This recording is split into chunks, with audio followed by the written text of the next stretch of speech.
Thank you. She kind of smiled on that one. Yeah. Mm-hmm. You little turd. You know it. Welcome to the Ed Bartow Show. I'm here with my friend Tory here. You know, she's a guest on the show today, and I just like to say hey to everybody, let everybody know, have a good day, have a blessed day, and you know, we're sitting here and getting ready to talk about deadbeat dads. Hey, read me that you read here. That was it. Well, I'm gonna start off with myself first, so that way, you know,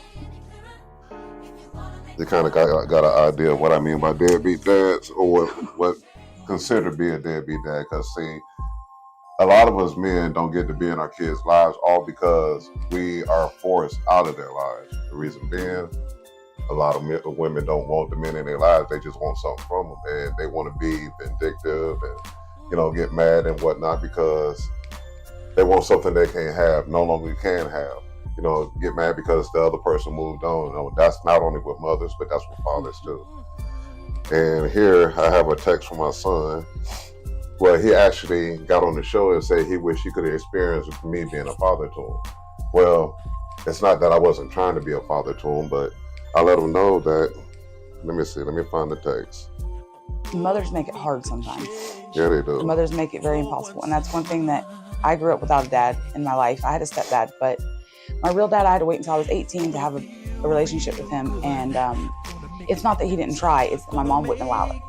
My mom wanted us to change our last names, have my dad adopt us, my stepdad adopt us. And it wasn't, I was 7 years old. And I remember these things, but I know my dad tried.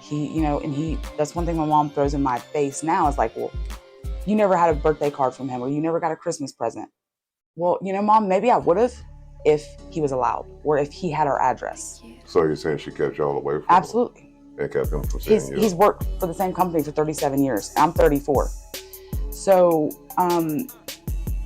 my dad's boss, actually, she told me one time, she's like, I remember calling your mom the crazy child support lady, because that's the only time she ever called up here to the office, and she was like a psycho lady about if he was paying child support. Is he working? Why ain't I getting child support? You know, and I had a lot of resentment towards her because of that. So how does that make you feel? How did that change your life? Not being there. Well, I mean, I had a male figure there, so I guess that's not. I resent my mom. I hold my mom, you know, resentment towards her because of her not allowing him to be. Because I know he would have if he could have. But see, did you always feel that way as a child, you know, that she kept him from you, or you didn't know? Or? I didn't know, so I just didn't. I waited until I was able to have a chance to have a relationship with him. So when you was able to have a relationship with him, I mean, how did it come about? I mean, did you have a lot of resentment towards him at first? I mean, absolutely not. I had a lot of questions. What kind of questions? And once he told me his side, which was probably more believable than my mother's. And then I spoke to my family about what his answers were, and they were, my grandmother, my mom's mom, even told me that, yeah, that's the truth, Tory, because... Now, in your heart, why do you feel like those type of women keep their children from seeing their kids? My mom, I grew up with a narcissistic mother. So, and not knowing this as a child, growing up in education, you learn what narcissists are and how people are, and you read up on them and you educate yourself. And unfortunately, that's my mom. So I don't think she wanted to be like that. I think she was made to be like that from her childhood, honestly. So you're saying that... And I try to understand. I try to be an understanding person, and, you know.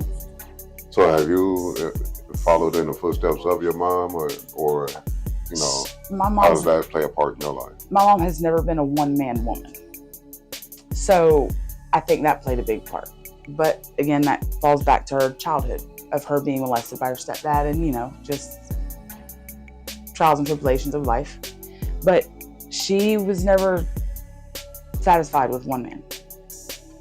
You see, and that's the thing that I don't understand, is that here it is, You get a good, hard-working man, and he wants to be a family man, and he wants to be there for his family, but yet, ever since the government has been stepping in, taking control and everything, pushing the man out of the house and whatnot. I mean, to me, by pushing that man out of the house, you make for a weaker family. You make for questions to be raised like this, and then when the children is coming up, it affects them more because they're not understanding. And then next thing you know, it seems like everybody just keeps falling into the same rut. Being like their mother, being like their father, not being there for the children.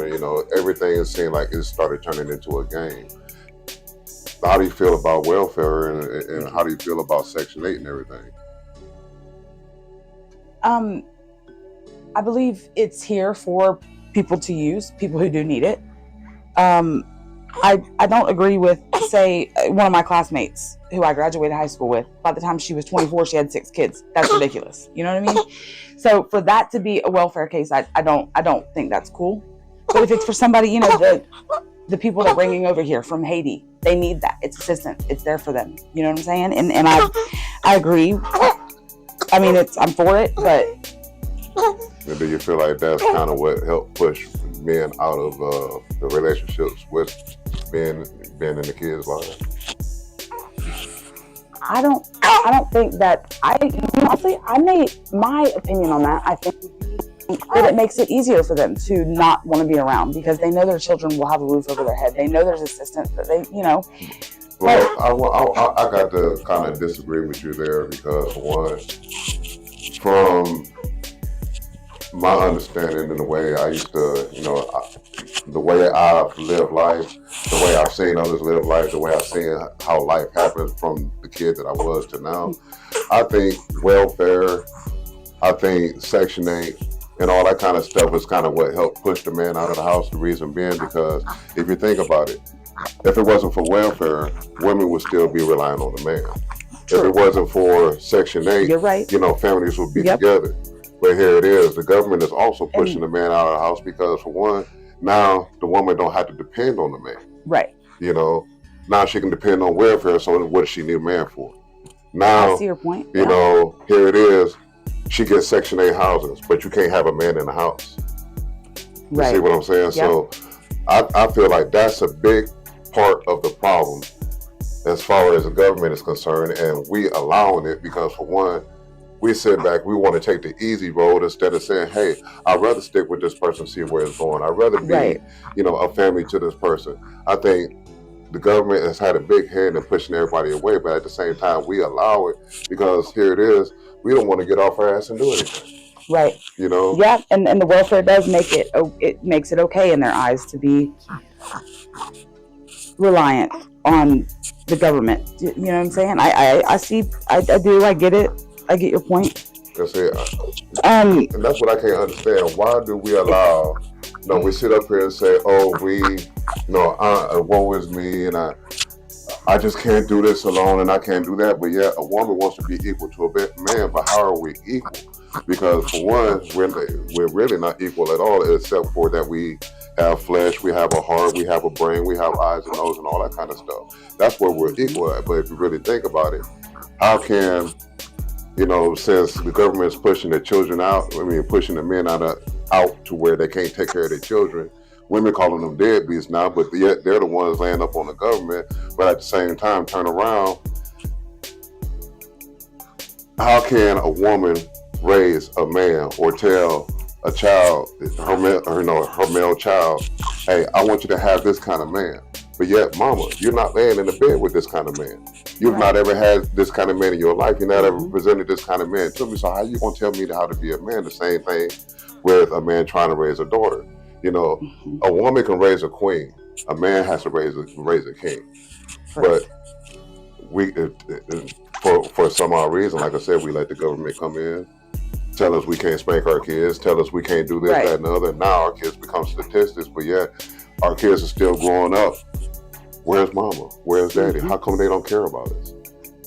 So that's why, when they say deadbeat fathers and mothers, I don't think they're deadbeats. I think that, Yeah, there's some people out here that don't want kids. They Right. should not lay down and try to have kids or whatnot. But there's a lot that wants a family. You know, in order for a man to be respected, a woman is going to have to put that welfare, that Section 8, all of that stuff to the side and say, hey, this is what I really want, my family. This is what I have to build on, because a man wants to build with a woman. Right. You know, a man doesn't want a woman there that's going to belittle him and disrespect him and everything. And really, we ain't looking for you to say, I love you. We want you to respect us, because we know out of that respect is going to come love. You know, but a woman is different. A woman wants to be loved, to be showed love. So therefore, we still have to understand our queen and be able to say, hey, let me reciprocate her love, and maybe she can reciprocate the respect that I'm asking for. You know, but until we do that, we're still going to be stuck in this rut to where we're letting all these kind of programs push the man out of the house. If the man comes back into the home, do you think the government be able to do what they're doing now? You know, as far as keeping the kids away from, if it's an everyday services. a working man that gets up off his butt and goes out and provides for his family, then well, how can, you know, and that's another thing. That's another thing. A working man. Every man wants to work. But the thing is, when you start putting them on child support, the man's already there supporting the kid, you know, that's kind of taken away from him. And if it's taking everything from his job, he can't support the woman for welfare and having a home. Guess who they got to turn to? So it's coming from the government that's pushing the man out every kind of way, and the woman is relying on that and pushing the man out further. So now they feel like, oh, I don't need you for anything. Well, and see, that's where I grew up watching my mom. She was a single mother until I was 9. Her and my dad separated when I was 2. I watched her get up every morning and go to work, and she worked 3 jobs. And I remember her just with 3 kids. In 95, she broke both of her feet. So us kids had to push her. We'd go to the grocery store. We'd take a taxi cab from Zolfo to Wauchula. We'd go to the grocery store. And I was 5. My brother was 7. My younger brother was 3. And we had to push her through the grocery store. And she had her broken feet, and we were running her into everything. But I grew up seeing her do what she had to do to raise her 3 kids until she met my stepdad. But it taught me not to rely on a man for anything. If my kid needs something, I'm going to do what I have to do. These last 3 days have been crazy. Him staying at the house because he's working down here. But we're just parents. You stay on your side of the bed. You know what I mean?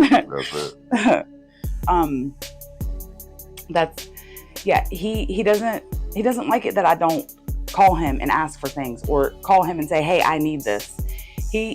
I'll tell him, hey, I'm going to Walmart. I got to go get her some diapers. And he's like, do you need money? And I'm like, no. He gets mad. It upsets him. But I feel like he should appreciate that I don't depend on him. I don't need him. Well, see, it's not a dependency. The thing is, he probably understands the relationship between you and him, but that has nothing to do with the daughter. You know, I feel like he wants to contribute. If he wants to contribute, then don't you think you should give him that chance to do so? You know, without having those signs of saying, "Hey, I want to be with you." Hey, you know, this is working out. No, you both. You just said you both have an understanding that this is just parenting. No. Well, I think we both do. I do. All right. That's where I'm okay with it. Just, she's his father, or he's her father. And, you know, we can be friends at the end of the day. If you need something, I'm going to help you. You need groceries, I'm going to bring them to you, because I don't want to see you do bad. I want to see you do good. He feels like just because there's not a ring on it, don't mean you're not mine. And that's not right. Well, have you all sat down to actually talk about that, you know, as far as him contributing? And I mean, on that part, the contributing, and he really is trying. He's never been in any of his kids' lives. As a baby, he's never changed any diapers, and he's doing that now. And I'm trying to teach him, you know, her different cries, and he has no patience, so he can't deal with her crying. But it's hard. It's hard when I'm being serious, he doesn't take it as me being serious. I know. What were you gonna say? What was you gonna say? No, I'm just vouching. I know. Well, I'm not saying that you don't. It's not to stroke his ego and say he appreciate you. You appreciate him for what he's doing for the kid. Yeah, he should automatically do that. You don't have to stroke his ego to let him be able to do the things he need to do for the kid. Right. Like I said, you can always keep it to where you have it, where he has an understanding that no, it's no us. But it should always be about the kid. Right. And that's what I'm just trying to get people to open their eyes up to see that, hey, we're out here having these babies. They didn't ask to be here. Mm-hmm. And we're taking them through hell. We're taking them through trauma. We're taking them through our childhood. We're reliving our childhood through our kids. Yeah, and that's really hurting them, to the point where they feel like they can't go outside and be around other people and whatnot. And like I said, again, that's government interfering because they're making these games and stuff to where kids can't get outside anymore and start playing. See, back in the day, men and women, games. They would stick together like glue. You wasn't no breaking their family up. One knew about everything, the other knew about everything, and everybody was they were open. It's called honesty. Yep.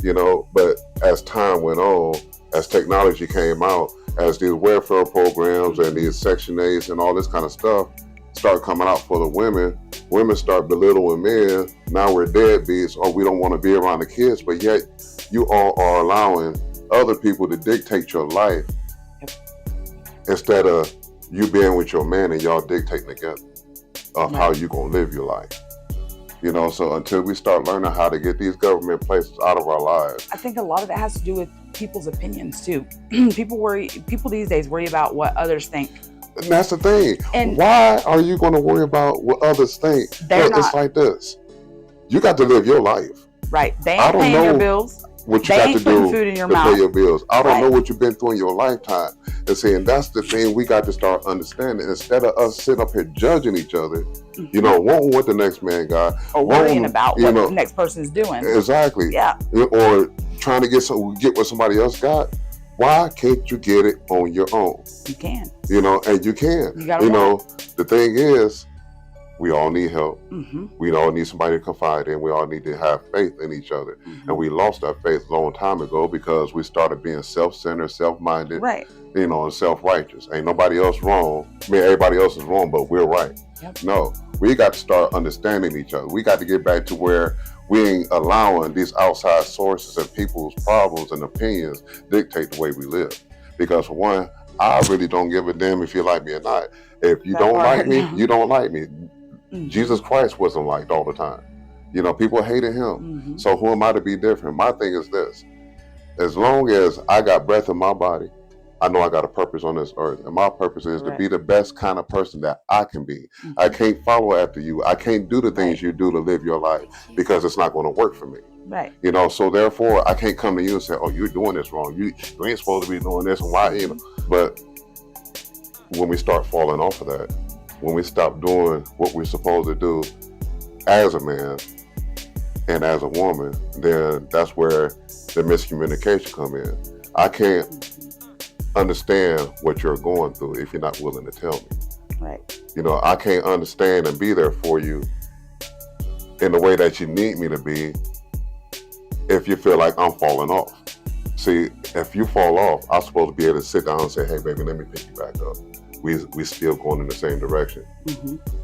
I ain't supposed to sit up here like, well, she ain't doing this, that, and the other. Let Criticize, me go out here. critique, yeah. Let me go out here and do what I want to do. Then next thing you know, there's a big family problem. Why? Mm-hmm. No communication. Right. But that's what we all need. That's what we all trying to get back to. And until we start communicating with each other, until we start trying to understand instead of so quick to, barking at you. Yep. God gave us ears, 2 ears to listen with, 1 mouth to speak. Right. And all I want to say is I do want to continue this conversation here at a later date, at a later time. But I would like to say that I'm glad you was on the show today. Thank you. I appreciate your honesty. I appreciate you being here, and I appreciate your input. We're just out here trying to, like I said, get people to understand what we need to do in order to be better people for ourselves and for each other. We can't just rely on our own selves. God said you can't eat on bread alone. That means you have to believe every word he's telling you. Eat the words that he's telling you because he's always made his promises come true. So we thank you. Keep watching, like, and subscribe, and we hope that you have a great day.